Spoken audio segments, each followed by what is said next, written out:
Hi friends, అందరికీ కూడా నమస్కారం. ఇంక అమ్మాయి పేరు కూడా రాయలేదు, అది అబ్బాయి అమ్మాయి అనేది కూడా ఏం తెలియదు కానీ చదువుదాం.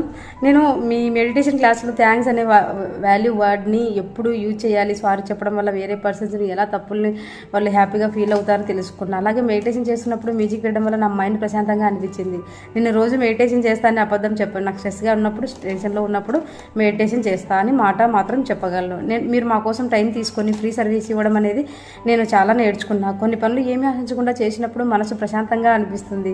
కర్మలు అనే టాపిక్ చెప్పారు కదా, అది 100% నిజం మేడం. మనం ఏమి ఇస్తే 100 రెట్లు మన వైపు అదే వస్తుంది.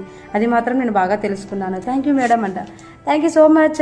పేరు లేదు, స్కూల్ పేరు లేదు, ఏమీ లేదు, కానీ వండర్ఫుల్ ఎక్స్పీరియన్స్. థ్యాంక్ యూ గురించి, సారీ గురించి, ఏది ఇస్తే అది రిటర్న్ వస్తుందని చెప్పడం చాలా చాలా అద్భుతం. పిల్లలలో అన్నీ నేర్పించాలి. చిన్నప్పటి నుంచి అన్నీ వాళ్ళు వినగలుగుతారు, నేర్చుకుంటారు. చాలా చాలా మార్పు వస్తుంది ఫ్రెండ్స్. Thank you, bye.